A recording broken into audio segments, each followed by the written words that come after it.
Je suis très heureux, nous sommes très heureux avec Fabienne d'être avec vous à nouveau. Effectivement, on était là il y a un an, merci. C'est un privilège de commencer l'année, le premier culte avec vous. On a chanté Dieu est fidèle. Vous avez remarqué ? Vous faites gaffe à ce que vous chantez ? Dieu est fidèle, on l'a chanté plusieurs fois. Bien aimé, il a été fidèle en 2023 et bien avant. Il sera fidèle en 2024 et au-delà. Je crois qu'on peut vraiment s'appuyer là-dessus. Pour vous, je ne sais pas s'il y a quelque chose qui s'affiche. Voilà.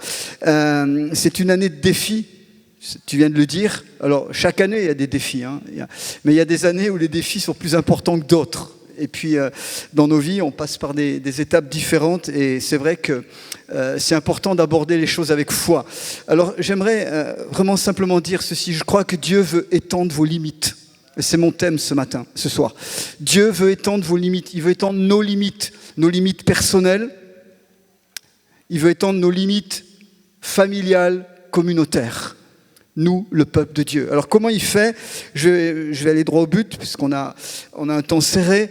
Mais je voudrais prendre avec vous dans le livre des Actes des Apôtres. On a beaucoup parlé hier des Actes, alors je continue.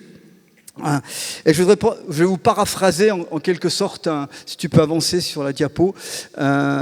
Voilà, chapitre, merci beaucoup, tu vas essayer de me suivre. Donc, il y a quelque chose d'intéressant dans le chapitre 10 et 11 de ce livre qui manifeste comment on peut accueillir ce que Dieu veut faire de nouveau. Je vous situe le contexte. Le livre des Actes des Apôtres, peut-être pour ceux qui ne sont pas très familiarisés, donc suit les évangiles. C'est un livre plutôt historique. Il raconte en fait la naissance de l'Église et on va dire les 30 premières années de l'Église dont nous sommes aujourd'hui héritiers 2000 ans plus tard. Et dans ce livre, donc, on a des personnages, on a toutes sortes d'histoires, on a toutes sortes de miracles, de choses étonnantes. Et ça commence avec le récit de la Pentecôte, d'abord avec l'ascension de Jésus, la descente du Saint-Esprit à la Pentecôte, et ça continue donc par le développement de l'Église à Jérusalem d'abord, et puis plus loin dans d'autres contrées. Dans le chapitre 10, on trouve là un homme, début du chapitre, qui est un Romain, un centurion. Si vous lisez Astérix, vous savez ce que c'est qu'un centurion, hein, okay. Donc, ils n'ont pas très bonne presse dans Astérix, je suis d'accord avec vous. Mais donc, un homme de la Légion romaine, hein, qui est un soldat, qui cherche Dieu. Je rappelle que les Romains étaient idolâtres. Les Romains avaient toutes sortes de dieux, hein, comme les Grecs. Et voilà qu'il a entendu parler, il cherche Dieu, il cherche le Dieu unique. Et il nous est dit dans le chapitre 10, verset 3, qui devrait normalement s'afficher, merci beaucoup, donc vers la 9e heure, c'est-à-dire vers 15 heures, il vit clairement dans une vision un ange de Dieu qui entra chez lui. Waouh! Je ne sais pas si vous croyez au surnaturel. Il y a des gens qui croient aux choses surnaturelles. Tout à l'heure, on a chanté question de miracle. Si vous voulez voir comment le surnaturel de Dieu agit dans une personne, dans deux personnes, lisez le chapitre 10. C'est extraordinaire. On va en voir quelques extraits ici. Mais ça commence par un Romain donc, qui cherche Dieu, qui a un ange qui le visite. Et cet ange vient le voir, il lui dit, écoute, Corneille, c'est son nom, tes prières et tes aumônes sont montées vers Dieu en guise de souvenir. Donc cet homme-là, je vous situe le décor, il cherche Dieu, et Dieu lui répond de cette manière-là, par un ange. Et il se trouve que l'ange va lui dire, tu vas aller chercher un homme, un certain Simon-Pierre, donc un des disciples de Jésus qui était à quelques kilomètres de là, et il dit, tu vas le chercher et il va te dire la suite. Et c'est ce qui se passe. Donc Corneille prend 2-3 soldats qu'il avait confiance et il les envoie, il y avait une journée de marche, il les envoie chercher. Et au même moment, à plusieurs kilomètres d'ici, il est dit que Pierre, donc l'un des 12 en général qu'on connaît bien, un des 12 disciples de Jésus, il est là et il nous est dit dans le même chapitre, donc c'était aux environs de midi, il avait faim et il voulut prendre de la nourriture. Et pendant qu'on lui préparait le repas, il eut une extase. Et donc il vit le ciel ouvert et un objet semblable à une grande nappe attachée par les 4 coins qui descendait et s'abaissait vers la terre. Donc vous voyez, un homme d'un côté qui cherche Dieu, un ange lui parle.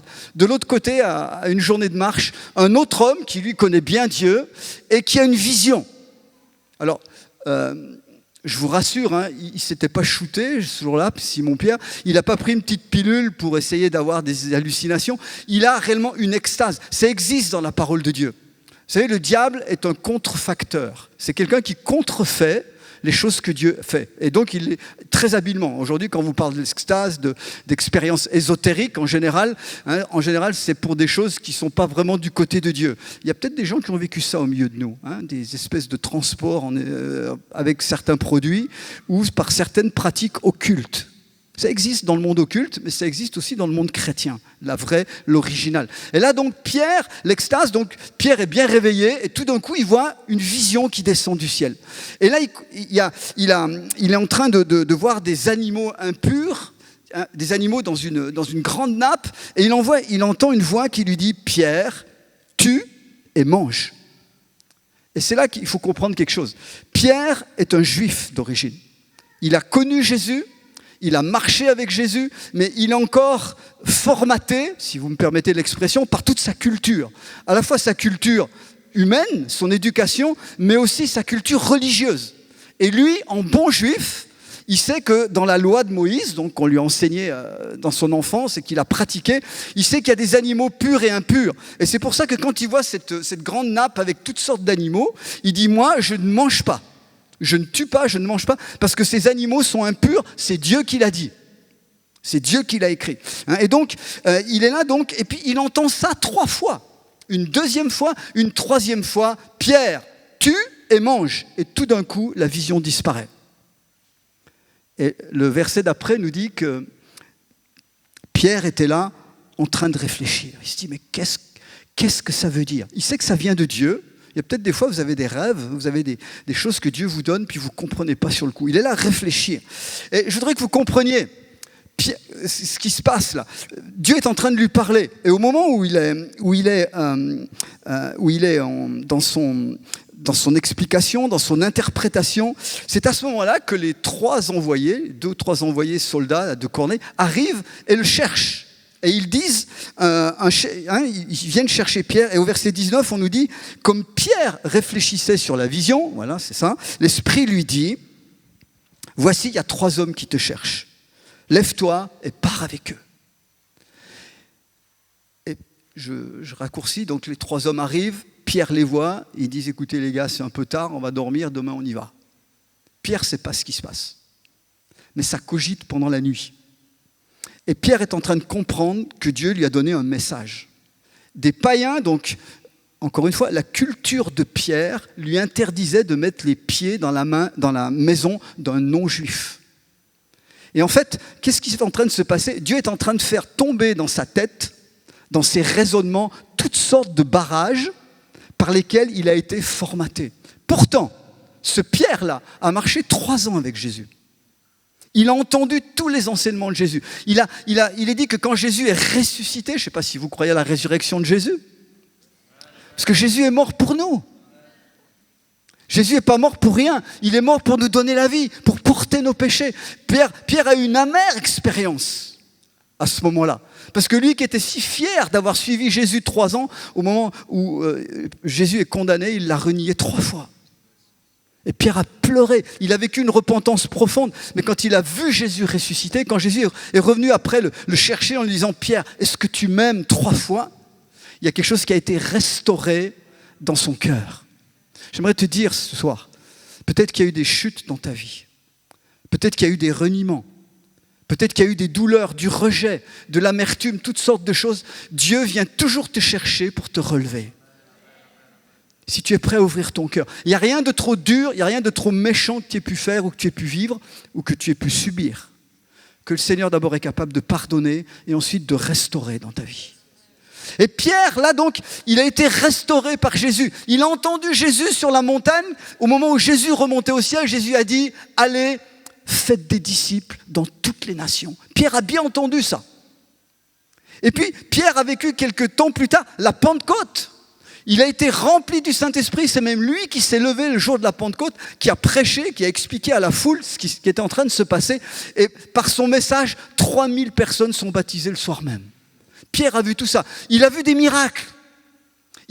Quelque temps avant cet épisode, le chapitre d'avant nous dit qu'il a ressuscité une femme qui était morte. Amen. Pierre a vu tout ça. Il a marché 3 ans avec Jésus. Là, on est à peu près quelques années, peut-être 3, 4, 5 ans après la résurrection. Pierre a vu beaucoup de choses dans son ministère. Pourtant, dans sa tête, il y a encore des choses bloquées. Il a vécu la puissance du Saint-Esprit, il a vécu toutes sortes d'expériences, il a vu l'Église grandir, se multiplier, mais pourtant il y a encore des choses de son passé qui l'empêchent d'entrer dans une nouvelle étape. Et ce chapitre nous montre une nouvelle étape, non seulement dans Pierre, mais dans sa vie intérieure, mais aussi dans ce qui va se passer derrière lui. Et qu'est-ce qui se passe ? Il a 24 heures à peu près, là, où il cogite sur sa vision. Il arrive chez Corneille, et simplement, ce que je veux vous lire, c'est qu'il arrive chez Corneille, et il va dire ceci, c'est assez extraordinaire. Dans le verset 38, il dit, si tu vas un petit peu plus loin, Pierre arrive dans la maison, et il dit, je comprends aujourd'hui que Dieu ne fait aucune considération entre les personnes. Et il va aller un petit peu plus loin, il va dire « Dieu m'a montré qu'il ne faut considérer aucune personne, aucun homme comme souillé et pur. » Ce que je veux vous montrer, c'est que, vous savez, non, juste avant, merci. Non, là, on est parti. Je relis le texte, c'est le verset 28. « Dieu m'a montré qu'il ne fallait dire d'aucun homme qu'il est souillé ou impur. » En 24 heures, ce que je voudrais vous dire ce soir, c'est qu'en 24 heures, la pensée de Pierre a été complètement retournée à 180 degrés. Il était incapable 24 heures plus tôt, même d'aller dans la maison d'un non-juif. Et là, parce que le Saint-Esprit s'est révélé à lui, parce que le Saint-Esprit l'a frappé très fort, au plus profond de lui-même, il fait écrouler, je dirais, dans son raisonnement, un bastion, un préjugé. Quelque chose qui l'empêchait d'aller plus loin dans la réalisation de la volonté de Dieu. Et on est comme ça, les amis. Je ne sais pas, je ne vous connais pas. Donc, il y a peut-être, j'ai vu qu'il y avait des gens qui venaient là pour une première fois ce soir. Il y a peut-être des gens qui cherchent Dieu ici. J'aimerais vous dire que moi, j'ai rencontré Jésus, j'avais 22 ans. J'ai donné ma vie à ce moment-là, mais il y a des choses qui se sont écroulées du jour au lendemain. Mes conceptions de la vie, mon ambition de vie, tout ça. Tout d'un coup, la première chose que j'ai découverte, c'est que Dieu avait un projet pour ma vie. Moi, j'avais les miens, mais il m'a fait le choix. Il m'a dit, est-ce que tu es capable de laisser tes projets et que j'accomplisse les miens au travers de toi ? Et là, il y a plein de choses qui étaient pour moi, qui étaient mes ambitions, qui étaient mes désirs de vie. Là, tout d'un coup, ça s'est retourné. Et il y a des choses que Dieu fait parfois de façon très instantanée, très brutale, je dirais même des fois violente. Et puis, il y a des choses qui prennent du temps. Année après année. C'est comme s'il faut que ça macère un petit peu, puis qu'on soit prêt pour ces choses-là. Et donc, j'ai marché, ça fait 43 ans que je marche avec Jésus, et donc j'ai vu au fil des années comment, alors que je croyais que j'étais quelqu'un de renouvelé dans mon être intérieur, comment j'ai vu qu'il y avait encore des choses qui étaient simplement le fruit de mon éducation, le fruit de mon histoire personnelle, le fruit de ma culture que j'avais eue dans l'enfance, culture religieuse, etc., et qu'il fallait absolument changer. Par exemple, il y a quelques années en arrière, donc j'ai été missionnaire, on a travaillé pendant 18 ans en Afrique, j'ai dirigé 2 écoles bibliques, donc j'enseignais beaucoup et je faisais des disciples. Et puis je me rendais compte que j'enseignais, j'aime enseigner, donc on avait des classes, etc. Et puis un jour je lis la fin de l'évangile de Matthieu, que j'avais déjà lu X fois, où Jésus dit « Allez, faites des disciples, baptisez-les, enseignez-les ». Et je regarde bien, je dis « Ah mais... pourquoi est-ce que Jésus prend la peine de dire « baptisez, faites des disciples, puis enseignez » ? Donc enseigner et faire des disciples, ce n'est pas la même chose. C'est différent. Moi, je pensais qu'il suffisait d'enseigner la parole de Dieu et que les gens deviennent disciples. Et puis j'ai vu que ça ne marchait pas toujours, rarement même. Ça ne suffit pas d'enseigner pour être disciple ou d'être enseigné pour être disciple. Il faut qu'il y ait la pratique du 1 à 1. Jésus, lui, en formant ses disciples, il a vécu avec eux. Il en a pris un petit nombre, il a vécu avec eux et il leur a démontré au quotidien qu'est-ce que c'était qu'être disciple. pour qu'à leur tour, ils soient capables de faire. Ça a changé ma vision du discipulat. Ça a changé ma vision de faire l'Église. Mais ça, au bout de 30 ans de conversion. Et je vois, année après année, comment Dieu change ma mentalité. Et ce que j'aimerais vous dire ce soir, c'est que si vous voulez étendre vos limites, vous allez passer par des changements de mentalité. Et ne pensez pas qu'il suffit d'être converti pour avoir changé de mentalité. Oui, le premier pas, la première étape, c'est quand vous donnez votre vie à Jésus. Parce qu'il vient par son esprit et c'est lui qui commence à vous faire, par sa parole, par l'action de l'esprit, regarder et considérer les choses avec un autre regard. Est-ce que vous me suivez toujours? Mais ça ne s'arrête pas là. Il y a parfois des gens qui se disent « Ah ben moi je suis converti, je suis au Seigneur » et puis qui continuent avec leurs vieux concepts, avec leurs vieux préjugés, avec le formatage. On a tous reçu dans notre enfance, dans notre éducation, des choses qui nous ont été inculquées, qu'on a absorbées, parce qu'on est comme des éponges quand on est enfant. Et puis, mais à un moment, Dieu nous permet de les remettre en cause.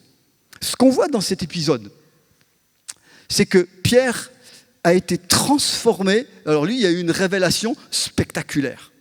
Une vision, un ange qui parle à un autre homme, le Saint-Esprit qui lui dit, la voix de Dieu qui lui parle à un moment. Vous allez dire, mais ça c'est très mystique. C'est ce qui se passe pour Pierre. Ça peut se passer de la même chose dans nos vies si on écoute le Saint-Esprit et si on écoute la parole de Dieu. Maintenant, il y a des moments aussi, et je me permets de le dire, où Dieu va utiliser l'épreuve et la souffrance pour briser des choses en nous. Surtout quand on résiste. Et parfois Dieu a utilisé, moi j'ai vu dans ma propre vie, on est tous des êtres humains, j'ai vu que les plus grandes leçons que j'ai pu apprendre, et parfois les transformations les plus spectaculaires ont été le résultat d'un échec, le résultat d'une épreuve, le résultat de quelque chose que j'avais mal fait, sans m'en rendre compte. Et donc, ça ne doit pas nous accabler, ça doit simplement nous permettre d'écouter qu'est-ce que Dieu veut dire au travers de cela. Qu'est-ce que Dieu veut changer en moi? Si on veut, j'ai écouté ce que tu disais, j'ai écouté hier, j'ai regardé, etc. Si on veut entrer dans une dimension de foi plus ample, plus grande, il va falloir que tout ce qu'on a appris soit à nouveau transformé pour aller plus loin. Et j'aimerais dire, en tant que peuple de Dieu, en tant qu'enfant de Dieu, nous avons toute cette capacité, parce que l'Esprit vit en nous, d'étendre notre compréhension et d'aller plus loin dans les choses que Dieu veut dire. Mais les choses de la saison d'hier ne seront pas bonnes pour la suivante. Elles seront insuffisantes. Et c'est pareil dans n'importe quel domaine de notre vie. C'est pareil dans notre vie de famille, dans notre vie de couple, c'est pareil dans nos vies professionnelles. Il y a des étapes à franchir. Ça demande une transformation de l'intelligence. Et il est écrit, donc voilà, merci. Donc, 3 choses que j'aimerais dire. Permettons, premièrement, au Saint-Esprit d'étendre les limites de notre révélation. Pierre a changé parce qu'à la base, il y a une nouvelle révélation. En grec, révélation, ça se dit apocalypsis. C'est ce qui est donné en français, apocalypse. Et le vrai mot, révélation, il veut dire dans ce sens-là un dévoilement. Quelque chose qui existait.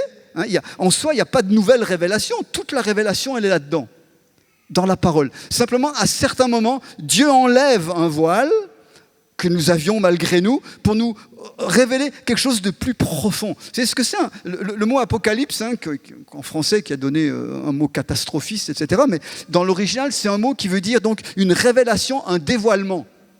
Je ne sais pas si vous avez déjà assisté par exemple, à une inauguration d'un monument officiel.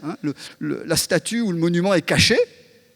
Monsieur le maire fait son discours, monsieur le député fait son discours, enfin, bref, tout le monde fait son discours. Et puis à un moment, hop, il y a quelqu'un qui enlève le voile. Et là, vous voyez le truc. Alors, le monument n'a pas poussé tout d'un coup. Il était là, mais il était voilé. Dans nos vies, c'est pareil. Il y a des choses que Dieu, qui sont parfois dans la parole de Dieu, qu'on comprend, puis d'autres, on les comprend 2 ans, 5 ans, 50 ans plus tard. C'était voilé. Mais à un moment, pour aller plus loin, il faut ce dévoilement. Vous me suivez ? Et c'est donc important qu'on permette au Saint-Esprit d'étendre la révélation. Pour Pierre, tout a commencé par une révélation. Il a eu une vision. Pour le Romain là, qui était ignorant, qui cherchait Dieu à tâtons, pareil, une révélation sous la forme d'un ange. Ça ne sera peut-être pas comme ça pour vous, mais systématiquement, mais nous avons besoin de grandir dans cette révélation. Et toute cette révélation, elle est contenue dans la parole. Deuxième point, toute révélation est filtrée par la parole de Dieu. On n'est pas des mystiques, on n'est pas des ésotériques. Nous avons un code, nous avons un point de repère pour savoir et pour tester toute révélation. Parce que parfois, vous avez des révélations complètement farfelues. Ça arrive, c'est humain. On a tous des rêves, donc on peut tous rêver grand, hein, mais il ne s'agit pas de prendre nos rêves pour la réalité. Il s'agit de prendre la vision de Dieu, la révélation de Dieu pour réellement la réalité qui nous concerne. Donc en soi, tout est contenu dans la parole. La Bible dit, la foi vient de ce qu'on entend. Et ce qu'on entend vient de la parole de Christ. Romains 10, verset 17. Ce qu'on entend vient de la parole de Christ. Encore une fois, en ce début d'année, je sais que c'est souvent le moment des bonnes résolutions. Est-ce que vous lisez la Bible ? Est-ce que vous méditez la Bible ? Est-ce que vous allez en profondeur dans la Bible ?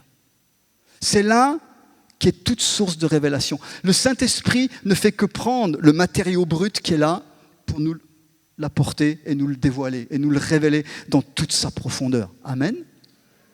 Donc, toute révélation va être filtrée par la parole de Dieu. Et 3, ce que Dieu veut, c'est que nous soyons transformés dans notre mentalité, dans notre manière de réfléchir.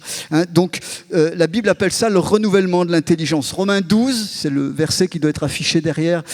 Paul dit, ne vous conformez pas au siècle ou au temps présent, mais soyez transformés par le renouvellement de votre intelligence, afin que vous discerniez quelle est la volonté de Dieu. Et notez bien, la volonté de Dieu est... Est-ce que vous êtes convaincus que la volonté de Dieu est bonne ? 2, elle est... Waouh, elle est agréable. Pourtant, des fois, il faut renoncer. Pourtant, des fois, il faut mettre des choses sur la croix. Mais une fois qu'on l'a fait, c'est là qu'on goûte que c'était bon. Et qu'en fait, avant, on était trompé ou dans l'illusion sur ce qu'on croyait être bon. Vous savez, le bon n'est pas si bon que le meilleur. Jamais. Et Dieu nous donne ce qui est bon, agréable et parfait. Mais vous avez remarqué, tout commence dans la tête. Tout commence dans nos raisonnements. Et excusez-moi, mais pour nous qui sommes Gaulois, j'en suis un, nous avons de sacrés combats là. Je ne dis pas que les autres n'en ont pas, hein, mais nous sommes très rationnels, nous avons nos principes, etc. Et combien de fois Dieu doit taper fort avant que ça s'écroule ? Notez bien ce verset. Ne vous conformez pas au siècle présent. Ça veut dire qu'il y a un positionnement à prendre aux modes de pensée qui sont dans les philosophies autour de nous dans ce monde. Ne vous conformez pas. Et soyez transformés par le renouvellement de votre intelligence pour discerner. Tu ne peux pas discerner si tu n'as pas passé les 2 étapes d'avant. C'est-à-dire renoncer au monde présent et se laisser transformer par le renouvellement de l'intelligence. Honnêtement, il y a des grands défis devant vous. Je suis convaincu qu'il y a des défis dans vos vies personnelles. Moi, j'en ai. Nous en avons en tant que famille. Nous en avons dans notre vie quotidienne. Et vous en avez en tant qu'Église. Mais Dieu est plus grand. Amen. Dieu a les réponses. C'est à nous d'entrer, ou plutôt d'avancer dans la collaboration avec lui. Vous savez, vous ne le ferez pas changer d'avis. Hein. C'est incroyable, le nombre de fois où j'ai essayé de le faire changer d'avis, il ne bouge pas le gars. Hein. Quand il dit que c'est comme ça, c'est comme ça. Amen. Mais quand on se plie, et quand on amène notre pensée, comme le dit Paul, captive à Christ, alors tout change. Notre conception, notre vision des choses. Pierre était esclave de sa bonne éducation religieuse. Permettez-moi de le dire. On peut être, tout en étant dans l'Église, encore esclave d'une bonne éducation religieuse, mais légaliste, qui nous enferme, qui nous empêche de nous ouvrir sur le surnaturel de Dieu et sur les choses qu'il veut étendre dans nos vies. Amen. Paul dit encore, et ce sera le dernier verset, dans 2 Corinthiens 10, il dit « Les armes avec lesquelles nous combattons ne sont pas charnelles, mais elles sont spirituelles. Elles sont puissantes grâce à Dieu pour renverser des forteresses. » Notez bien ça. Il dit « Pour renverser ». Vous savez ce que c'est qu'une forteresse ? À Lyon, il y en a sur les hauteurs. En France, on sait très bien. Une forteresse, c'est fait pour se protéger.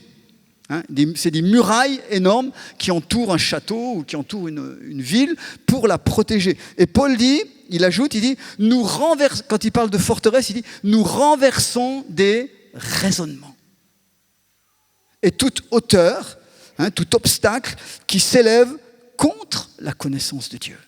On doit bien concevoir qu'il y a dans nos schémas, il y a des choses qui se sont construites. Une forteresse, c'est quelque chose qui s'est construit pierre après pierre.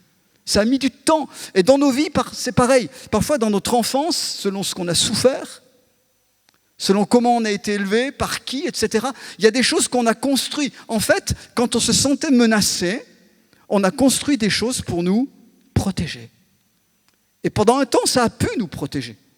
On a pu se protéger du rejet en se blindant d'une certaine manière. On a pu se protéger des coups, de la maltraitance, de la maltraitance physique ou verbale, en s'isolant, en s'éloignant de certaines personnes, etc. Mais quand tu deviens chrétien et que tu es toujours esclave de ces choses-là, il faut à un moment que la forteresse soit abattue. Ça prend du temps des fois. Parce que ce que tu as construit peut-être pendant des années, pierre après pierre, il va falloir maintenant l'enlever. Alors des fois, il y a un gros coup de bulldozer qui arrive, ça te met tout par terre. Mais parfois, il y a des pierres qu'il faut enlever une après l'autre pour déconstruire et reconstruire. Amen. Et je crois qu'il y a des gens ce soir, ça vous parle par rapport à votre passé. Il y a des personnes ici, je pense que dans votre enfance, ou peut-être dans une expérience de couple qui a mal fini, il y a des choses que vous avez construites et vous avez dit plus jamais ça. Et résultat, vous avez fait autour de vous, intérieurement, autour de votre système, vous avez construit un système de pensée pour vous protéger, pour ne plus souffrir. Et en soi, vous n'avez pas eu tort. Le problème, c'est que maintenant que vous êtes à Jésus, au lieu d'être une protection, c'est devenu un obstacle. Et Dieu ne peut plus passer. Paul dit bien, ce sont des hauteurs qui s'élèvent contre la connaissance de Dieu. Et il dit bien, nous amenons toute pensée captive. Vous voyez, ça demande un effort. C'est pas quelque chose il y a des choses que Dieu fait, mais il y a aussi des choses que nous devons faire avec son esprit pour amener nos pensées captives à lui. Si on fait ces choses, si on ose parfois, j'ose le dire, si on ose ouvrir le couvercle, parfois des choses qu'on a enfouies et dont on ne veut plus parler. Alors c'est vrai que des fois, quand on ouvre le couvercle, ça peut se sentir un peu mauvais. Parce que ça a fermenté pendant des années. Mais c'est la source de votre libération. Mais tout ce qu'on garde couvert, c'est le diable travaille dans les ténèbres. Le diable travaille dans tout ce qui est obscur, qui est caché, dans tout ce qui n'est pas mis en lumière. Mais la lumière chasse les ténèbres. Jésus a dit, vous connaîtrez la vérité vous rendra libre. Et j'aimerais terminer là-dessus. Pour étendre nos limites, on a besoin d'une nouvelle révélation. Dieu est disposé à nous la donner. Il faut que nos cœurs soient ouverts, qu'on soit prêts à exposer et à mettre devant lui tout ce peut-être qu'on a construit dans notre histoire personnelle, dans notre passé, tout ce qui a pu peut-être nous sembler protecteur, bénéfique, mais qui aujourd'hui nous empêche de grandir avec lui. Et Dieu veut étendre vos limites personnelles, communautaires. Est-ce qu'on peut s'incliner quelques instants ?